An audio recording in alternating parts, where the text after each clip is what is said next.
पूर्व केंद्रीय मंत्री सचिन पायलट जी और सदन से सड़क तक जिनकी मुखर आवाज अहंकारी सत्ता को हिला देती है, ऐसे आरजेडी के सांसद मनोज झा साहब हमारे साथ हैं। हमारे साथ सौभाग्य का विषय है कि ओडिशा कांग्रेस के प्रदेश अध्यक्ष भक्त चरण दास जी, जो पहले बिहार के आपके प्रभारी भी रहे हैं, वे हमारे साथ हैं।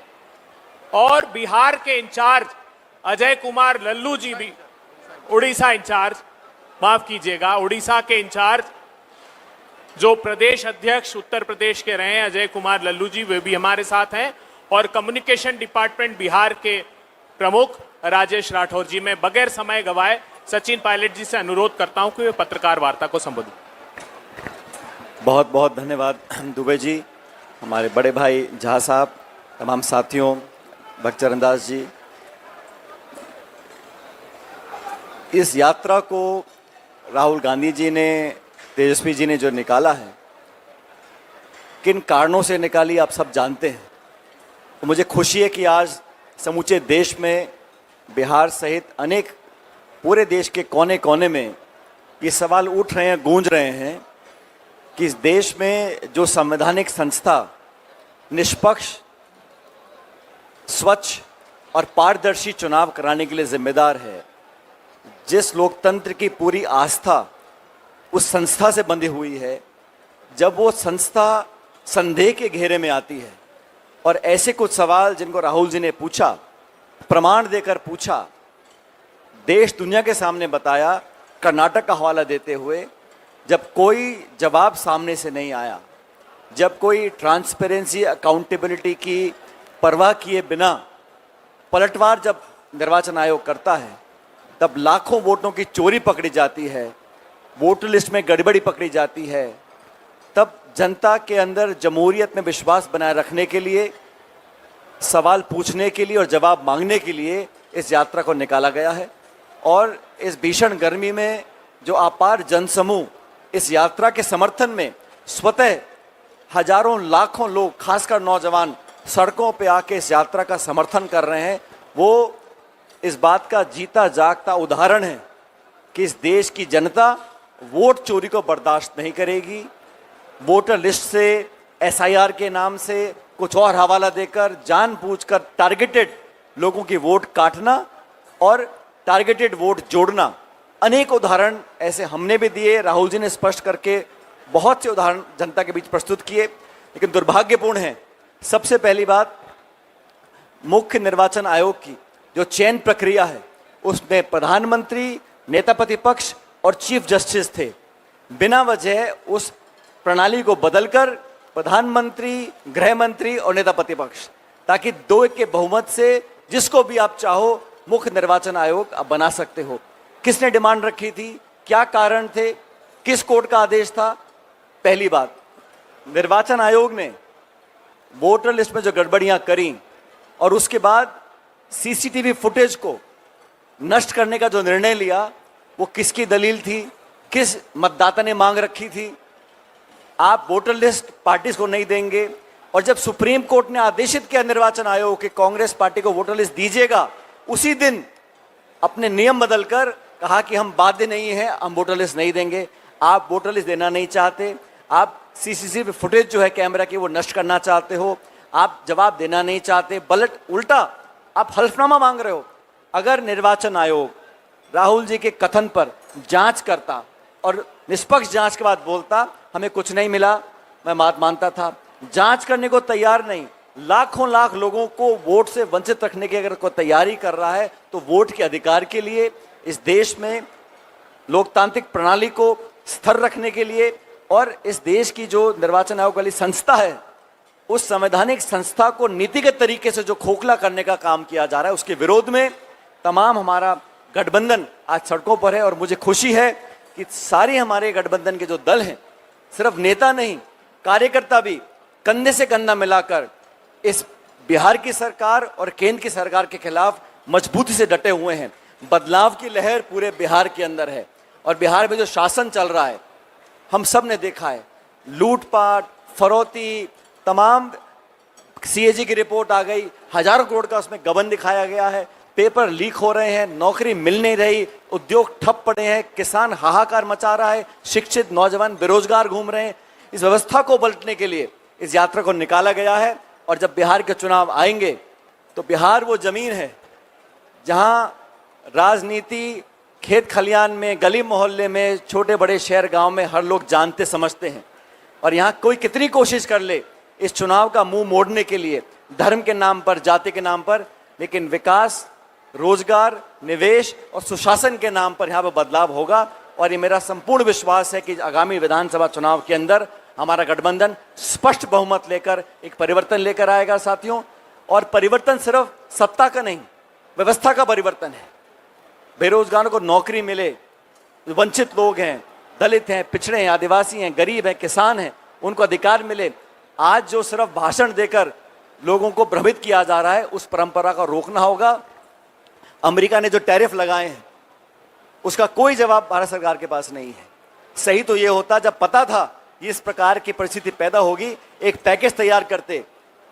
चंद उद्योगपतियों के लिए तो आप लाखों करोड़ के पैकेज देने को तैयार हैं, लेकिन जो लघु उद्योग है, जहाँ लाखों करोड़ों लोग काम करते हैं, हाथ से काम करते हैं, हमारे पिछड़े लोग हैं, कारीगर लोग हैं, एक्सपोर्ट का काम करते हैं, उनके लिए कोई राहत पैकेज नहीं है। ये सरकार ने सिर्फ अब लगभग 11 साल हो गए, इन 11 सालों में सत्ता हथियाने का काम किया है, वोट चोरी का काम कर रहे हैं, पूरा देश जान चुका है।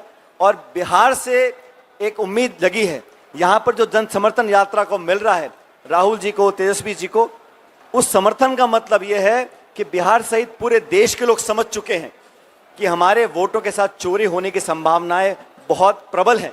उसको रोकने के लिए समूचा मुल्क, सारे जनमानस, हम सब इकट्ठा होकर संघर्ष करेंगे। और आने वाले समय में अभी बहुत से भाषण होंगे, बहुत एनडीए के नेता आकर यहाँ बातें बोलेंगे, लेकिन कोई अपने बिहार के श्वेत पत्र जारी करने को तैयार नहीं है कि कितना हमने निवेश किया। मुझे याद है प्रधानमंत्री जी भाषण दे गए थे, इतने हजार करोड़, उतने हजार करोड़, इतने लाख करोड़। कहाँ है वो पैसा, कहाँ है वो पैकेज, कहाँ है वो उद्योग, कहाँ है वो नौकरियां? ये सारा सवाल जो है जनता पूछ रही है। हम लोग विपक्ष में हैं, हमारा दायित्व है, जिम्मेदारी है और अधिकार है सवाल पूछने का, संसद के अंदर, विधानसभा के अंदर और सड़कों पर। और केंद्र राज्य सरकार के पास कोई जवाब नहीं है। इसलिए इस यात्रा को बहुत सफल हम लोग मान रहे हैं। कुछ दिनों में यात्रा का समापन होगा, लेकिन जो जन समर्थन मिला है, और सिर्फ बिहार में नहीं, आज आप सबके माध्यम से पूरा देश देख रहा है जिस मजबूती से राहुल गांधी जी ने इस बीड़ा को उठाया है। हम सब, पूरा देश उनके साथ है। और अंत में सत्य की जीत होगी, वोटों की चोरी बंद करनी पड़ेगी, निर्वाचन आयोग को जवाब देना पड़ेगा। और हम सवाल पूछते इलेक्शन कमीशन से, जवाब देती है बीजेपी। ये मैंने पहली बार देखा है। इस प्रकार की व्यवस्था लंबी चलने वाली नहीं है। और अंत में आज एक हिंसक वारदात हुई है प्रदेश कांग्रेस कमेटी के मुख्यालय पर। मैं समझता हूं ये बहुत निंदनीय है। इस प्रकार हिंसा का सहारा लेकर विपक्ष को डराने धमकाने का काम जो किया जा रहा है, वो कभी स्वीकार नहीं किया जाएगा। ये महात्मा गांधी की पार्टी, कांग्रेस पार्टी, और हमने हमेशा कहा है कि राजनीति में अभद्र भाषा का और हिंसा का कोई स्थान नहीं है। लेकिन जो घटनाक्रम हुआ आज पटना में, उसकी हम निंदा करते हैं, भर्त्सना करते हैं, और उम्मीद करता हूं कि सरकार अपनी नींद से जागेगी, इस प्रकार की घटनाओं को रोकेगी और दोषियों पर सख्त कार्रवाई करेगी।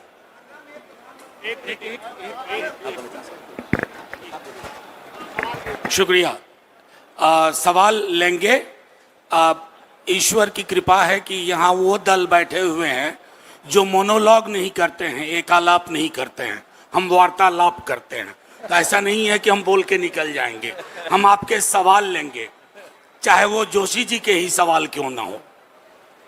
देखिए, सचिन भाई ने सारी बातें एक परिप्रेक्ष्य में रख दी, वैश्विक चिंताएं भी, और जो बिहार की आज की अद्यतन स्थिति है।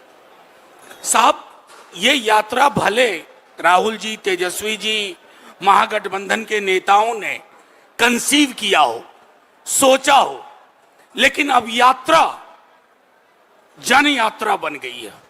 ये उनके हाथ में नहीं है। अब राहुल जी, तेजस्वी जी भी चाहें कि इस लहर को यहीं रोक दो, तो ये लहर ठहर नहीं सकती।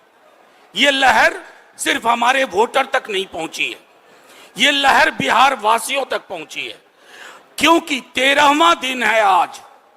13 दिन में पूरे देश में मीडिया पर गैग ऑर्डर के बावजूद वो चोर गति छोड़, वो चोर गति छोड़, ये बच्चा बच्चा बोल रहा है। बच्चा बच्चा जिसकी वोटिंग की उम्र नहीं है वो भी कह रहा है वोट चोर गद्दी चोर। यानी कि इस नारे का अगर ट्रैक्शन है, इसके लिए आकर्षण है, तो क्या वजह होती है? सबसे मौलिक चीज है कि लोग बदलाव चाहते हैं, अंधेरे में रोशनी का सुराग चाहते हैं, लोग रोजगार चाहते हैं, लोग बदहाल स्वास्थ्य और शिक्षा व्यवस्था में खुशहाली देखना चाहते हैं, बेहतर देखना चाहते हैं। लेकिन आप उनके हाथ काट रहे हो। यह बदलाव मत से होता है, वोट से होता है, और आप ने वोटर ही डिलीट करना शुरू किया। आपसे कोई आंकड़ा मांगे, सचिन भाई को मैं बताऊं, तमाम लोग जानते हैं, हम सबसे पहले चुनाव आयोग के पास गए, पूरी टीम हाथ जोड़ा, ये अन्याय कर रहे हो, हंस के टाला, अहंकार वाली हंसी। इतनी सारी चीजें, आज मैं उस विस्तार में नहीं जाऊंगा। फिर हम सर्वोच्च न्यायालय गए। सर्वोच्च न्यायालय ने 2 दफे कहा कि आधार को दिशा निर्देश दिया कि आधार को लो, आपने आधार को निराधार डॉक्यूमेंट बना दिया। तीसरी बार लिखित ऑर्डर देना पड़ा सर्वोच्च न्यायालय को। क्या आपको समझ नहीं थी पहले कि आधार एकमात्र दस्तावेज है बिहार में जिसका सैचुरेशन 86% है, मैट्रिकुलेशन का 18% है, आवासीय प्रमाण पत्र का 21% है, और आपके 11 दस्तावेज में वो शामिल थे, आधार नहीं था। मंशा क्या थी? मंशा थी गरीब, गुरबा, दलित, पिछड़ा, मुसलमान, उनको बेदखल करो। इस चुनाव की प्रक्रिया से, लोकतंत्र से गरीबों का बेदखल होने का मतलब है लोकतंत्र बीमार होता है। फिर एक दिन लोकतंत्र मर जाता है। ये मारने की कोशिश कर रहे थे, लेकिन इस यात्रा ने ना सिर्फ वोटर अधिकार के माध्यम से एक बिगुल लोगों ने फूंक दिया है। ये इनके हाथ में अब नहीं है कि ये चाहेंगे कि हम डिलीशन कर लें, इलेक्शन को ओमिट करने की कोशिश करें, इनसिग्निफिकेंट बना दें। अब लोग एक एक वोट पे पहरेदारी देंगे। पहरेदारी, संभवतः पूरे महागठबंधन को बूथ एजेंट की भी जरूरत नहीं पड़ेगी, लोग बूथ एजेंट होंगे। हमें लोगों का वो जो अपार, किसी पार्टी की वजह से यात्रा नहीं होती है। यात्रा तब तक बलवती नहीं होती है, सार्थक नहीं होती है, जब तक उस यात्रा के पीछे लोग न जुड़ जाएं। 13वां दिन है और मैं बता रहा हूं, जहां जहां से ये यात्रा गुजर रही है उसके 100 किलोमीटर दाएं, 100 किलोमीटर बाएं उस यात्रा की गूंज सीधे तौर पे जा रही है। आप सभी मीडिया के साथियों का प्रश्न भी हम लेंगे, लेकिन उससे पहले मैं एक बात कहूं। हमारे तमाम नेताओं ने एक तथाकथित वीडियो चलाया गया और कहा गया कि राहुल जी तेजस्वी जी का मंच था। अरे साहब, झूठ की भी एक सीमा होती है, फरेब की सीमा होती है। हम तो आपसे भाषा के स्तर पर भी लड़ रहे हैं। हम तो चाहते हैं कि आपकी भाषा शालीन रहे। हम तो उसकी निंदा किए, जो भी व्यक्ति है कार्रवाई करो, लेकिन हेडलाइन मैनेजमेंट मत करो। और ये कौन लोग कर रहे हैं जिन्होंने गौरी लंकेश की हत्या के बाद मां बहन की गालियां दी, और उसको फॉलो कौन करते हैं? हमारे महामानव प्रधानमंत्री देश के। आप देख लीजिए, कई हिस्ट्री शीटर जिनका पूरा करिकुलम वाइट है, नफरत, घृणा, फरेब, हिंसा से भरा हुआ है, उसको फॉलो करते हैं होम मिनिस्टर और प्राइम मिनिस्टर। हम आपके साथ हैं, शुचिता हो, शालीनता हो, लेकिन ये क्या बात हुई? सदाकत आश्रम पर पथराव कर रहे हो, चरित्र दिखा रहे हैं आप अपना। आपके चरित्र में गोड से विद्यमान है, इसलिए गांधी की सोच वाले लोग गोली नहीं चलाओगे तो हमें पत्थर मारोगे। मैं अपनी बात यहीं समाप्त करता हूं। आप आजाद हैं, कोई भी सवाल पूछ सकते हैं। हाँ, मैं स्थगित। हाँ आगे फिर बोलना है। सचिन सर से मेरा सवाल है ना? सचिन सर से मेरा सवाल है। उन्होंने कहा कि कांग्रेस के जो सदाकत आश्रम है वहाँ हमला हुआ, अभद्र भाषा का प्रयोग भी किया गया, अभद्र भाषा का भी प्रयोग किया गया। तो दरभंगा में भी प्रधानमंत्री नरेंद्र मोदी को गालियां दी गई राहुल गांधी के मंच से, तो क्या उसकी भी निंदा आप करेंगे? पहली बात, जैसा मनोज जी ने कहा, कांग्रेस पर आरोप लगाना सरासर गलत है, लेकिन किसी व्यक्ति ने भी अगर अभद्र भाषा का प्रयोग किया है तो मैं मानता हूं कि सभ्य राजनीति में उसकी कोई जगह नहीं है। मैं निंदा करता हूं, भर्त्सना करता हूं उस व्यक्ति की जिसने ऐसा कहा, उस पर कार्रवाई करें। लेकिन कांग्रेस को या गठबंधन को दोषी बनाकर इस पूरे मामले को मोड़ने का जो काम किया जा रहा है वो गलत है। और क्या गलत है, सदाकत आश्रम पे आप इस तरह अटैक करवाएंगे, हिंसा का सहारा लेकर आप क्या संदेश देना चाहते हैं?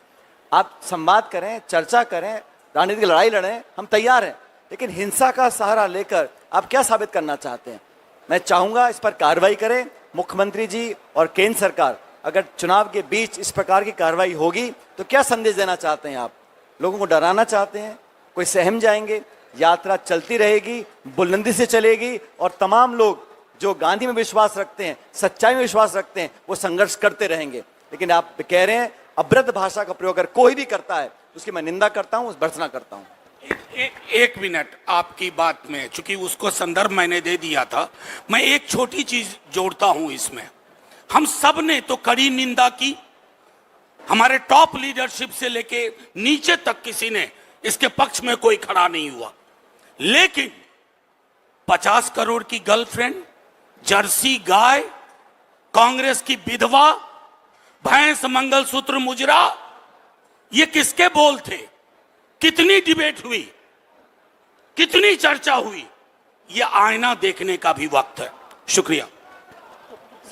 सचिन जी क्या लगता है ये रिएक्शन है यात्रा का, जो भी कुछ पटना में हुआ है, ये आपकी यात्रा का रिएक्शन है? ये गड़बड़ाहट है। आज राहुल गांधी जी और तेजस्वी जी ने जो यात्रा निकाली है, जो खबर सब देखते हैं, एक्नॉलेज करे ना करे, लेकिन जो जन समर्थन, जो रिस्पॉन्स और जो अपार भीड़ दिख रही है, कहीं ना कहीं उसे बैकफुट पर है एनडीए, और भाजपा विशेष रूप से थोड़ा सहमे हुए हैं, इसलिए शायद भड़ास निकालने के लिए पत्थर फेंकवा रहे हैं हमारे कांग्रेस मुख्यालय पर। सर मैं उड़ीसा से हूँ। पिछले 13 दिन से ये यात्रा को नज़दीक से देख रहा हूँ, लेकिन कल एनडीए से एक कैंपेन शुरू हुआ है कि अगर आज चुनाव होगा तो एनडीए 300 पार होगा। मुझे लग रहा है अभी अगले बिहार में चुनाव है, देश में चुनाव नहीं। आपको क्या लग रहा है कि ये मोदी शाह का डर है या अगले दिन में मिड टर्म चुनाव होने वाला है? ये मैं आपको सीधे तौर पे एक बात कह दूं, ये लोग बीच बीच में अपने एक गाना सुना होगा, ठहरे हुए पानी में कंकर न मार। तो जब जब इनको लगता है बहाव इनके खिलाफ जाता है तो वो जोशी जी सक्रिय हो जाते हैं। इनके जो जोशी जी हैं तो वो मूड ऑफ द नेशन करवाते हैं। Mood off the nation is clearly oust mister Modi, oust BJP. और आज अगर चुनाव हो जाए, काल्पनिक सवाल में नहीं जाना चाहिए, लेकिन आज अगर चुनाव हो जाए तो मैं समझता हूं कि मोदी जी को अपने लिए दूसरा विकल्प ढूंढना होगा। थैंक यू, शुक्रिया, सर, जय हिंद।